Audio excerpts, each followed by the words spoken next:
homme et sa calebasse. Il était une fois, dans un village reculé d'Afrique, un vieil homme qu'on appelait Pépé Kondo. Il était ridé comme l'écorce du baobab, marchait lentement, mais ses yeux brillaient comme des étoiles dans la nuit noire. Personne ne savait exactement son âge, certains disaient qu'il avait vu naître le fleuve, d'autres qu'il avait déjà bu le thé avec les ancêtres. Pépé Kondo vivait seul, au bord de la forêt sacrée, dans une petite case entourée de plantes étranges. Mais ce qui intriguait tout le monde, c'était sa vieille calebasse. Il ne s'en séparait jamais, la posait à ses côtés, dormait avec, parlait même avec elle parfois. Ce vieux-là est devenu fou, chuchotaient les jeunes du village.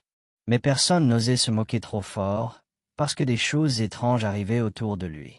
Des enfants malades guérissaient après lui avoir parlé.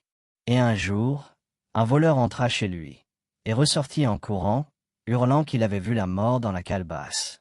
Un jour, le chef du village tomba gravement malade. Aucun guérisseur n'arrivait à le soigner. Alors, en dernier recours, on fit venir Pépé Kondo.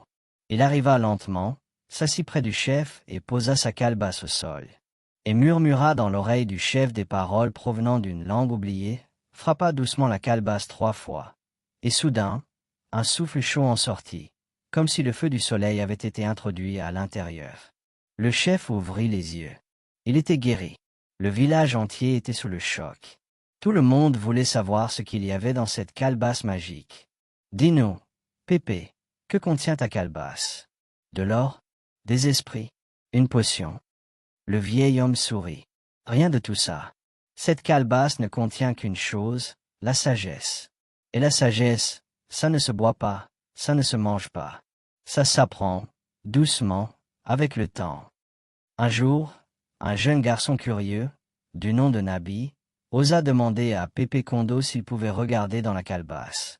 Le vieil homme le fixa longuement, puis lui dit « Si tu veux vraiment voir ce qu'elle contient, il faut d'abord m'aider à balayer la cour chaque matin pendant 30 jours, sans jamais te plaindre. » Nabi accepta. Il balaya, tous les matins, même sous la pluie, même quand les autres se moquaient de lui. Le 30e jour, Pépé lui tendit la calebasse. Nabi la regarda à l'intérieur, et ne vit rien. Juste du vide. « C'est tout ?» demanda-t-il, déçu. « Non répondu, Pépé Kondo. Tu viens de comprendre la première leçon. La sagesse ne se trouve pas en regardant, mais en vivant. Pendant 30 jours, tu as appris la patience, la discipline et l'humilité. C'est ça, la vraie magie. » Depuis ce jour, Nabi devint un homme sage, respecté par tous.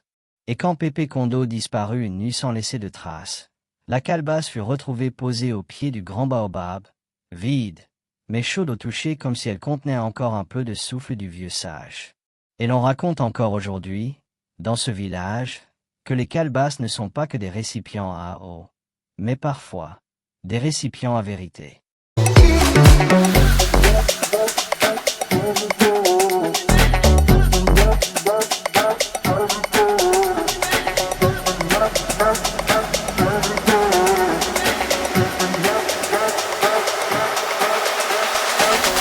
Yeah.